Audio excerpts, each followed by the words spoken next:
Admiral Lisa Grant stared at the display screen in front of her. Red dots filled the star map like drops of blood. Each red dot was a Corvani ship. Each red dot meant death for thousands of humans. How many? She asked her aide. 2,000 enemy vessels, ma'am. Maybe more. They keep coming out of jump space. Lisa closed her eyes for a moment. The Corvani had been unstoppable for 3 weeks now. They had taken the Centauri colonies first, then the mining stations around Wolf 359. Now they were moving toward Earth's outer defense ring. The bridge of her flagship buzzed with quiet activity. Officers moved between stations, their faces pale. Everyone knew the truth, even if no one said it out loud. They were losing this war. Captain Parker, status. Report, Lisa called out. Lieutenant Commander Steve Parker looked up from his console.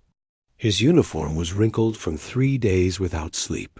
We have 47 ships left in the defense fleet, Admiral. The aliens destroyed another cruiser an hour ago.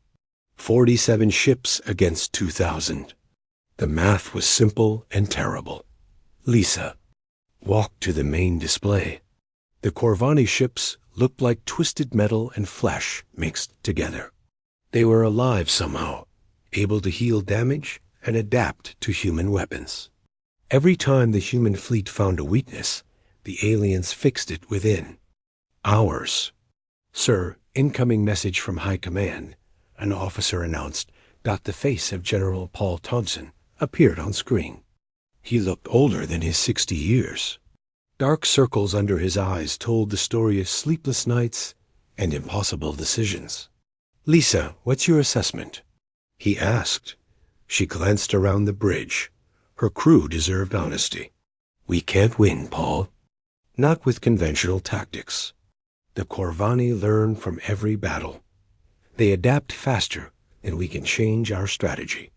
The computer models agree with you. Our best estimate gives us 72 hours before they reach Earth. 72 hours. Lisa had been a naval officer for 25 years. She had fought pirates and rebels. She had commanded ships in 3 different wars. But nothing had prepared her for this. There has to be something, she said. Some weakness we haven't found. Our scientists have been working around the clock. The aliens use some kind of shared intelligence. When one ship learns something, they all learn it instantly. It's like fighting a single mind with 2,000 bodies. Lisa nodded. She had seen it herself. Human ships would develop new attack patterns, and within minutes, the entire Corvani fleet would know how to counter them. Keep fighting, Admiral. Buy us as much time as you can. The screen went dark. Lisa stood alone with her thoughts for a moment. Buy time for what? There was nowhere to run. Earth was humanity's last major stronghold. Admiral, Captain Parker called out. We're receiving a priority message. It's unusual. Unusual how? It's coming from Earth, but not from High Command. The sender identifies himself as Jake Morrison. He claims to be a retired Marine captain. Lisa frowned. Why is a civilian sending priority military messages? He says he has information about the Corvani, something about their attack patterns. Lisa almost dismissed the message. What could a retired Marine know about alien space tactics? But desperation made her curious. Put him through.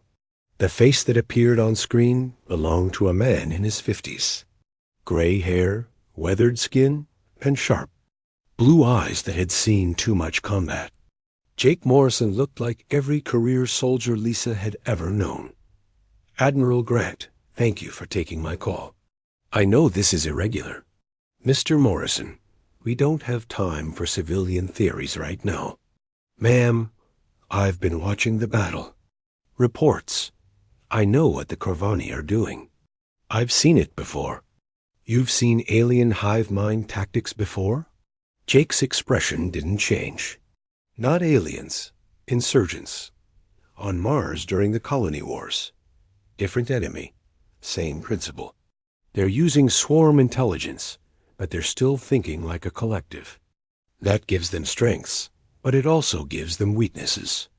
Lisa felt a spark of interest despite herself. The Mars colonial wars had ended 15 years ago. Most people tried to forget that ugly conflict.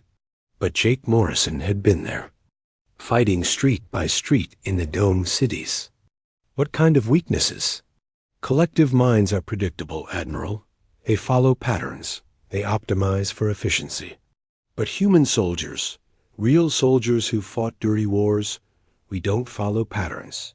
We improvise. We do stupid things that work because the enemy doesn't expect them. Are you suggesting we abandon military doctrine? I'm suggesting that military doctrine won't save us. The Corvani have already adapted to everything in our textbooks. But they've never fought humans who throw away the textbooks. Lisa looked around her bridge. Her officers were listening, their expressions skeptical. These were Academy graduates, trained in proper fleet tactics and space combat theory. The idea of abandoning doctrine seemed insane, but insane was better than certain death. What do you propose, Mr. Morrison? Give me access to the veteran database. Let me contact some old soldiers, Marines, Army, Navy commandos, people who know how to fight when the odds are impossible. With respect, sir, this is space combat. What can ground soldiers teach us about fighting aliens? Jake smiled, and it wasn't a pleasant expression. Admiral, war is war. The principles don't change just because you're fighting in vacuum instead of mud. The Corvani think like a computer, but wars aren't won by computers. They're won by people who refuse to quit when logic says they should. Lisa made her decision quickly. They had nothing to lose. I'll give you 12 hours, Mr. Morrison. Contact whoever you need to contact, but understand this is our last chance. Understood, ma'am? And Admiral? Tell your people to get ready for the kind of fighting they didn't teach in the Academy. Connection ended. Lisa stared at the tactical display, watching red dots move in perfect formation toward human space. Maybe Jake Morrison was right. Maybe the answer wasn't in their advanced computers or superior technology. Maybe the answer was in forgetting everything they knew about proper warfare and remembering how humans had always fought when their backs were against the wall. Dirty. Jake Morrison sat in his small apartment on New Houston, staring at a list of names on his computer screen. Some of these people he hadn't spoken to in 15 years. Others were friends he'd lost touch with after the wars ended. All of them were soldiers who had fought in the kind of battles that military historians preferred to forget.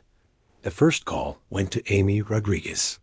Colonel Rodriguez now, though she'd been just a lieutenant when Jake first met her in the tunnels under New. Beijing. Jake Morrison. Amy's voice came through the speaker, surprised but pleased. I heard you were dead. Not yet. Amy, I need a favor. A big one. Let me guess.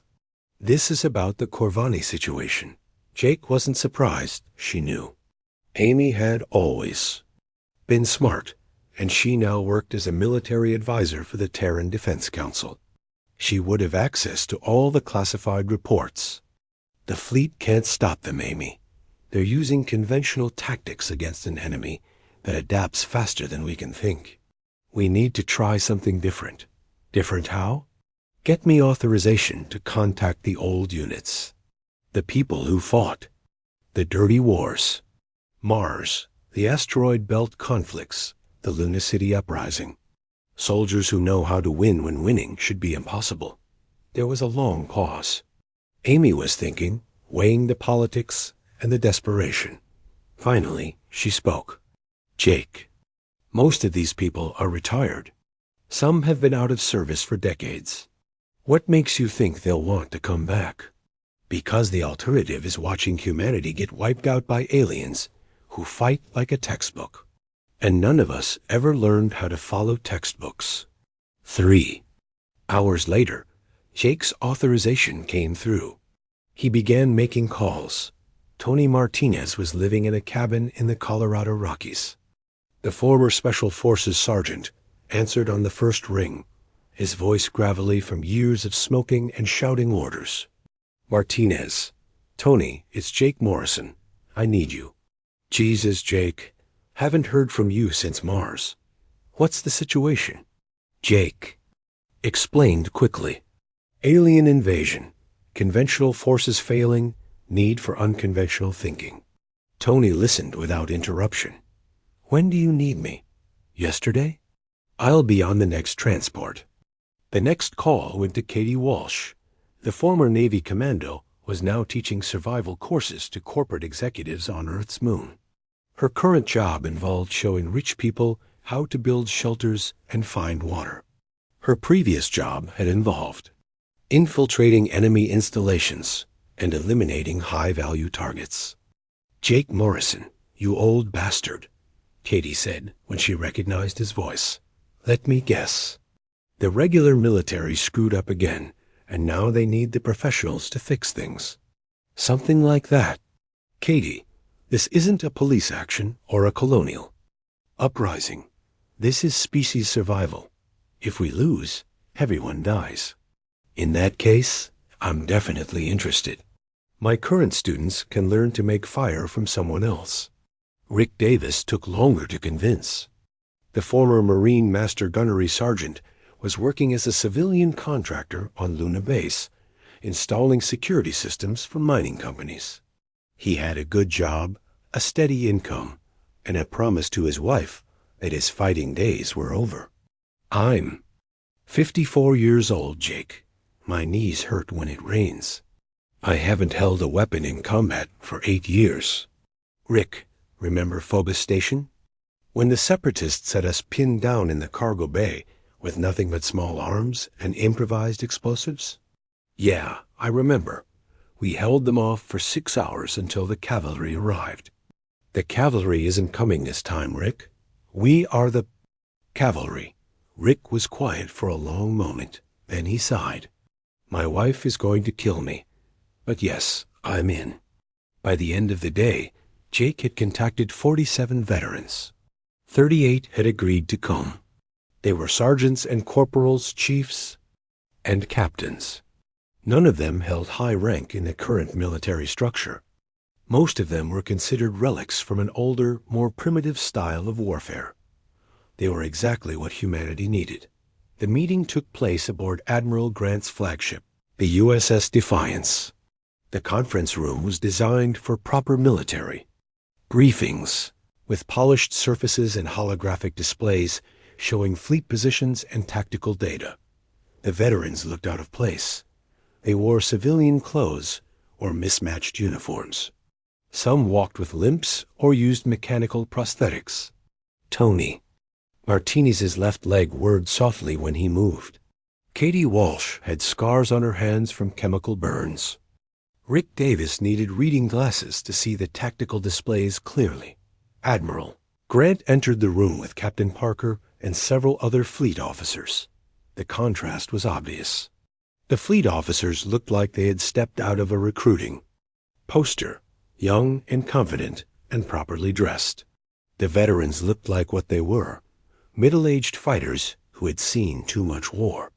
Gentlemen, ladies, Admiral Grant began, thank you for responding to our request. I'll be honest with you. Our situation is desperate. Traditional fleet tactics have failed against the Corvani. We need new ideas. Jake stood up. Admiral, with respect, you don't need new ideas.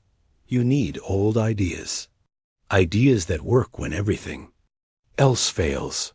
Such as, Tony Martinez answered, guerrilla warfare, hit and run attacks, making the enemy fight on your terms instead of theirs. Captain Parker looked skeptical. This is space combat, Sergeant Martinez. We can't hide in jungles or behind buildings. Space is empty. There's nowhere to hide. Katie Walsh smiled. It wasn't a nice smile. Captain, space is full of hiding places. Asteroid fields, debris clouds, sensor shadows behind planets and moons. The problem is that fleet doctrine teaches you to avoid those places because they're dangerous. But dangerous for us means dangerous for them too. The Corvani ships are more advanced than ours, Parker protested. They have better sensors, better weapons, better armor. Rick Davis leaned forward. Son, I've heard that argument before. The enemy always has better equipment. That's why you don't fight them straight up. You make them come to you. You choose the battlefield. You use their strengths against them. Admiral Grant was listening carefully. These weren't the polished presentations she was used to hearing from her staff officers. These were practical suggestions from people who had actually won impossible battles. What are you proposing specifically? She asked. Jake pulled up a tactical display. Admiral, the Corvani fight in formation. Big fleets moving and coordinated. Patterns. It's efficient, but it's also predictable. What if we stopped trying to match their formations? What if we broke our fleet into small groups and attacked from multiple directions at once? That violates basic fleet doctrine. Small groups can't generate enough firepower to damage capital ships. They don't need to damage capital ships, Katie said. They need to create chaos, confusion, make the Corvani waste time and resources responding to threats that don't follow logical patterns. Captain Parker shook his head. This is madness. You're talking about abandoning centuries of naval tradition. Tony. Martinez stood up slowly, his artificial leg clicking against the floor. Captain, naval tradition is what got your fleet shot to pieces. Sometimes madness is the only sane option left. Admiral Grant looked around the room. Her fleet officers were horrified by what they were hearing. The veterans were calm, professional, ready to implement ideas that sounded insane, but insane had to be better than certain defeat. Very well, she said. You have my authorization to implement your strategy. God help us all, Jake nodded. Admiral, when this is over, God won't get the credit. The credit will go to soldiers who refuse to lose, even when losing is the smart thing to do. The veterans had been aboard the USS Defiance for 6 hours, and Admiral Grant was already questioning her decision. They had taken over the main briefing room and covered every surface with hand-drawn diagrams and printed star charts. Nada. Single holographic display was being used. This is how we plan missions? Captain Parker asked, staring at a paper map that Tony Martinez had sketched with colored pencils. Paper doesn't crash when you lose power, Tony replied without looking. Up. Digital displays don't work when someone jams your electronics. Old school methods survive because they work. Jake Morrison stood at the front of the room, pointing to various positions on a large star chart. The Corvani fleet was represented by red circles drawn in marker. Human positions were blue squares. The aliens expect us to form up in battle. Lines, Jake explained to the assembled officers. They've adapted to counter standard fleet formations. So we don't use formations. Then what do we use? Admiral Grant asked. Katie Walsh answered. Chaos. We scatter our ships across the entire system. Small groups, no coordination between units. Each group operates independently with its own mission. Parameters. Rick Davis nodded agreement. The Corvani collective intelligence is designed to process and counter organized attacks. But it can't predict random actions taken by individual commanders making independent decisions. Captain Parker looked confused. How do we coordinate multiple simultaneous attacks without central command? We don't coordinate, Jake said simply. That's the point. Each unit commander gets a general objective, but chooses their own methods. No communication between units during combat. No predetermined timing. Pure improvisation. The concept horrified every academy-trained officer in the room. Military doctrine emphasized coordination, communication, and careful planning. What the veterans were proposing sounded like organized chaos. This could result in massive casualties, Parker protested. Units could accidentally fire on each other. Ships could collision in space. Without coordination, we could destroy ourselves. Tony. Martinez smiled grimly. Captain, we're already facing massive casualties. The difference is that our way might actually accomplish something before everyone dies. Admiral Grant studied the hand-drawn battle plans. They looked like something from a much earlier era of warfare, before computers and advanced communications. But the veterans had fought and won battles that the textbooks said were impossible. Walk me through a specific scenario, she said. Jake pointed to the outer edge of the solar system. First wave hits here. Modified civilian ships loaded with mining explosives. They'll look like refugees fleeing toward Jupiter. When the Corvani move to intercept, the ships detonate their cargo holds. Suicide attacks? Remote-controlled, Katie corrected. We're not asking anyone to die unnecessarily. But we are asking crews to take risks that normal military doctrine would never approve. Rick Davis took over the explanation. While the Corvani are dealing with the first wave, second wave attacks from completely different angle. Small military. Vessels using hit-and-run tactics. They don't try to win a straight fight. They just cause damage and withdraw before the aliens can respond effectively. And the third wave? Admiral Grant asked. There is no third wave, Jake said. There's no schedule at all. Attacks happen when individual commanders think the moment is right. Maybe 30 minutes later, maybe 3 hours later. The Corvani won't be able to predict when or where the next attack comes from. Captain Parker was still skeptical. What about logistics? Resupply? Medical evacuation? How do scattered units coordinate support services? They don't, Tony said bluntly. Each unit is self-sufficient. They carry what they need and improvise what they don't have. If a ship gets damaged, it either repairs itself or gets left behind. The brutality of the concept shocked the fleet officers. Modern military thinking emphasized preserving personnel and equipment. The veterans were proposing to treat both as expendable resources. This isn't warfare, Parker said. This is terrorism. Katie Walsh's expression hardened.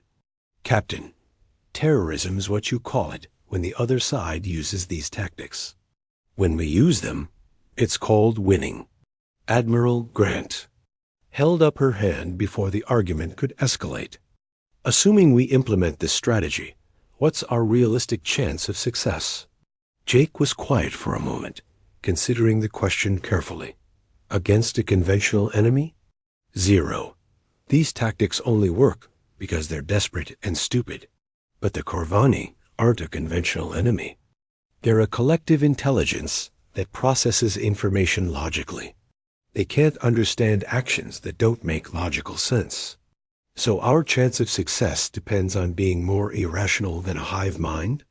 Admiral, Rick Davis said, humans have been winning battles through irrational behavior for thousands of years. It's what we're good at. The meeting continued for another 2 hours. The veterans outlined specific tactical modifications, weapon loadouts, and mission parameters. Everything they suggested violated established military doctrine. Everything they proposed increased risk for individual units while decreasing overall. Fleet coordination docked by the time they finished. Captain Parker looked like he had developed a migraine.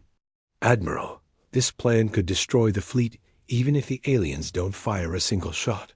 The fleet is already destroyed, Jake replied. We lost this war 3 weeks ago using conventional tactics. Now we're trying something unconventional because conventional methods have failed completely. Admiral Grant made her decision. Very well. We'll implement your strategy. Captain Parker, prepare orders for all unit commanders. They'll receive general objectives, but specific tactics will be left to individual discretion. Ma'am, this is against every regulation in the fleet manual. Captain, the fleet manual didn't prevent us from losing 40% of our ships in 3 weeks. Maybe it's time to try something that isn't in the manual. As the officers filed out of the briefing room, Jake remained behind with his fellow veterans. They looked at their hand-drawn charts and improvised battle plans. "Think it'll work?" Tony asked. "Probably not," Jake admitted. "But failure doing something unexpected is better than failure following the textbook. At least this way, we'll surprise ourselves along with the enemy." Katie laughed. "Jake, that might be the most optimistic thing you've ever said." Outside the briefing room, fleet personnel were already implementing the new strategy. Ships were being reassigned to small independent groups. Weapons were being modified with improvised components. Standard communication protocols were being replaced with simplified backup systems. Admiral Grant watched the preparations from her bridge. In 12 hours, they would face the Corvani in a battle that would determine humanity's survival.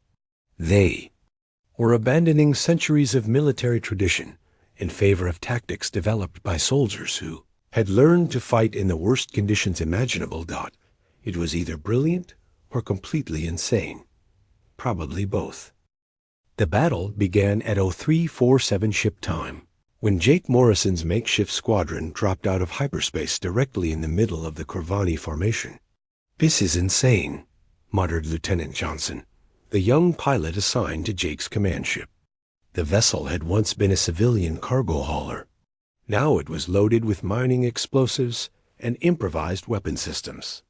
"Insane is the point," Jake replied calmly, watching the tactical display. 2,000 Corvani ships surrounded his small group of 12 converted vessels. By every rule of space combat, they should have been destroyed instantly. Instead, the alien fleet hesitated. The Corvani collective intelligence was processing this unexpected development. No military force had ever deliberately flown into the center of an enemy formation. The behavior didn't match any tactical pattern in their database.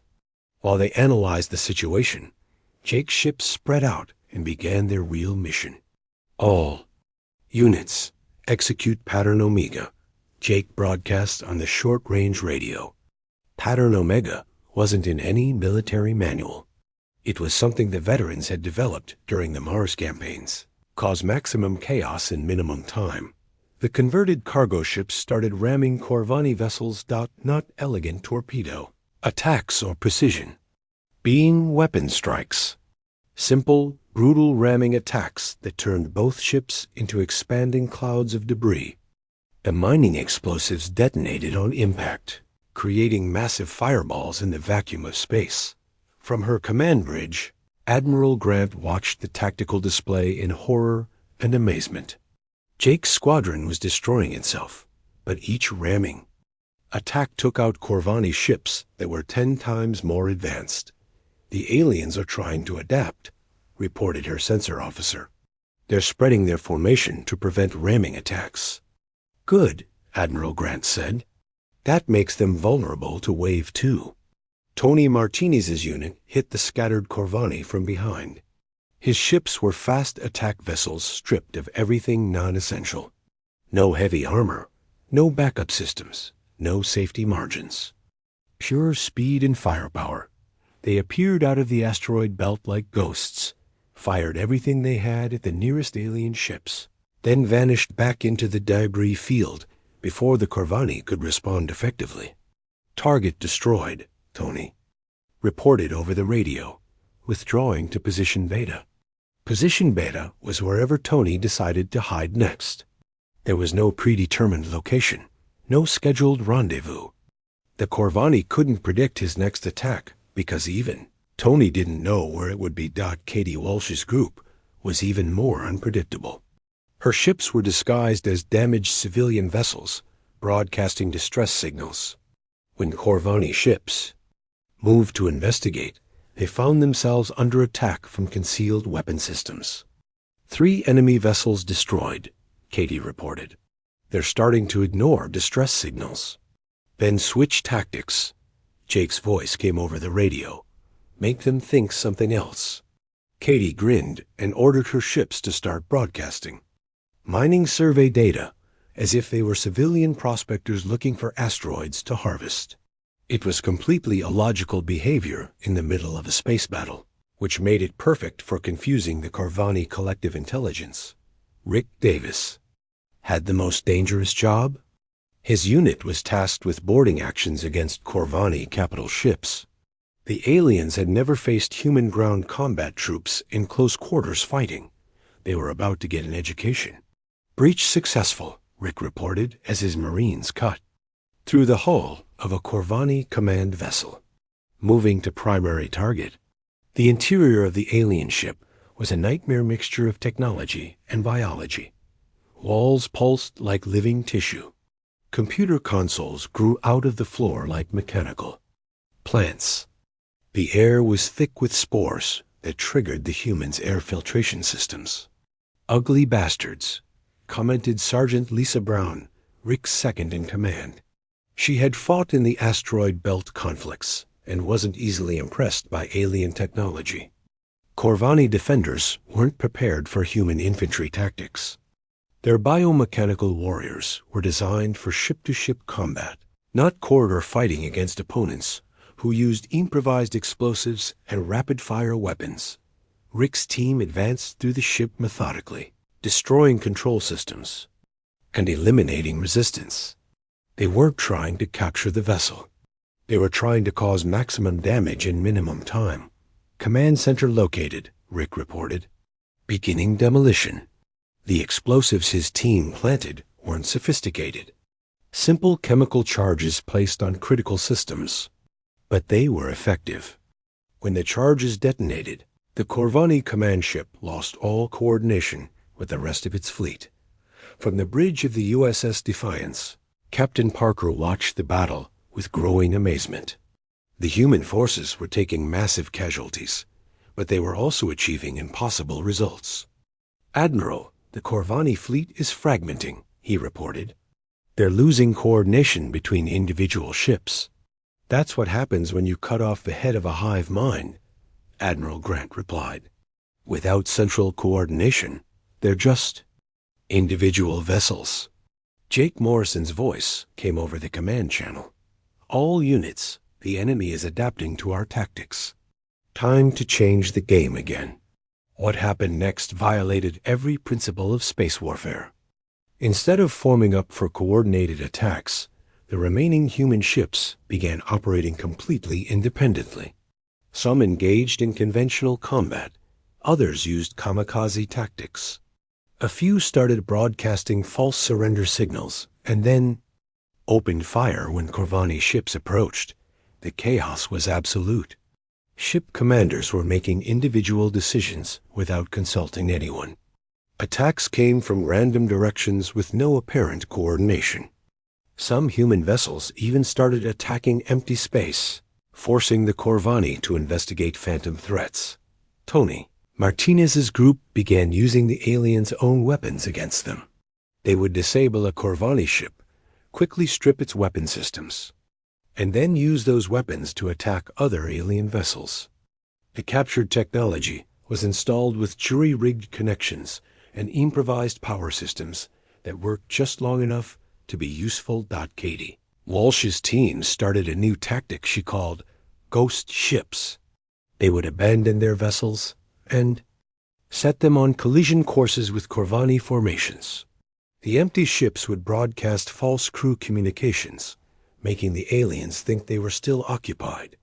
By the time the Corvani realized the ships were unmanned, it was too late to avoid collision. The alien collective intelligence was experiencing something it had never encountered before: complete unpredictability. Every time it adapted to one human tactic, the humans switched to something completely different. There were no patterns to analyze, no logic to process. Rick Davis and his surviving Marines had captured 3 more Corvani ships using tactics that belonged in history books, rather than space battles. Boarding axes, hand grenades, and point-blank gunfights in zero-gravity corridors. "This isn't warfare," one of his Marines complained while treating a wounded comrade. "This is madness." "Son," Rick replied, "madness is what you call it when it doesn't work. When it works, they call it genius. The turning point came when Jake Morrison, his command ship badly damaged and barely functional, rammed his vessel directly into the main Corvani command carrier. The explosion could be seen across the entire battle zone, but Jake had accomplished his objective. The alien fleet's central coordination was completely disrupted. Without their hive mind connection, individual Corvani ships began making independent decisions. Some retreated. Others continued attacking. A few seemed completely confused and stopped moving altogether. "Admiral," Captain Parker reported, his voice filled with disbelief. "The enemy fleet is withdrawing. They're actually retreating." "Admiral." Grant stared at the tactical display. Half the human fleet was destroyed or damaged beyond repair. But the Corvani were running away. How is this possible? Parker asked. Admiral Grant thought about Jake Morrison's words from the briefing room. Sometimes madness was the only sane option left. "Captain," she said, "sometimes the best way to fight an intelligent enemy is to act completely stupid. The Corvani couldn't understand us because we stopped trying to make sense." 3 days after the battle, Admiral Grant stood in the medical bay of the USS Defiance, looking at what remained of humanity's unlikely saviors. Tony Martinez was recovering from radiation exposure, his artificial leg propped up on a chair beside his hospital bed. Katie Walsh had bandages covering chemical burns on her arms, but she was already planning modifications to their unconventional tactics. Rick Davis had lost 2 fingers on his left hand during the boarding actions, but he insisted it wouldn't affect his ability to hold a weapon. "I've got 8 more," he had told the medical staff with typical grunt humor. Jake Morrison was gone. His ramming attack had destroyed both his ship and the Corvani command vessel. But his sacrifice had broken the alien collective intelligence and turned the tide of the battle. "How many did we lose?" Tony asked from his hospital bed.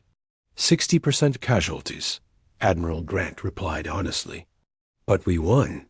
That's a hell of a price for victory." "It's a bargain compared to extinction," Katie pointed out. "Besides, most of those casualties came from regular fleet units that tried to fight conventionally. The veteran units had much better survival rates." It was true. The old soldiers who had embraced chaotic tactics had somehow survived better than the academy-trained officers who followed proper procedure. Experience and improvisation had proven more valuable than advanced training and superior technology. Captain Parker entered the medical bay carrying a datapad. His expression was confused and frustrated. "Admiral, I've been trying to write the after-action report for High Command. How do I explain what happened here?" "What's the problem, Captain?" "The problem is that everything we did violated military regulations. Ramming attacks, unauthorized modifications to civilian vessels, boarding actions without proper equipment, coordinated attacks without actual coordination. If any other officer had implemented these tactics, they would face court-martial." "Rick." Davis laughed, then winced as the movement aggravated his injuries. "Captain, military regulations are written by people who never had to choose between breaking rules and watching everyone die." Admiral Grant nodded. "In the report, state that we implemented unconventional tactics developed by experienced veterans in consultation with civilian military advisors. Don't go into specific details, but the Galactic Defense Council will want to understand how we defeated an enemy that had destroyed 3 star systems in 3 weeks. Then tell them the truth," Katie said from her bed. "We stopped fighting like soldiers and started fighting like humans." The conversation was interrupted by an aide who announced that Admiral Grant had an incoming priority: communication from High Command. She moved to a private office to take the call.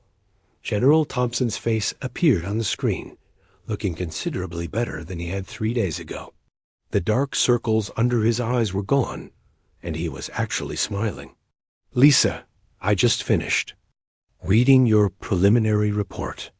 I have to ask, did your veterans actually win a space battle using ramming attacks and improvised explosives? That's correct, sir. And they disrupted a collective intelligence by refusing to follow logical tactical patterns?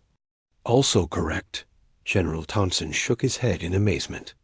I've been a military officer for 35 years, Lisa. I've studied every major battle in human history. But I've never seen anything like what happened in the Sol system. Sir, the veterans kept saying that warfare never really changes. Only the technology changes. The fundamental principles of human conflict remain the same. What principles? Admiral Grant thought about Jake Morrison's words. Adaptation, sir. The willingness to abandon what doesn't work and try something that might work, even if it seems impossible. Well, it definitely worked. The Corvani fleet has withdrawn completely from human space. Our intelligence suggests they're retreating toward their home territory. Do we know why they retreated? According to intercepted communications there, collective intelligence couldn't process human tactical behavior.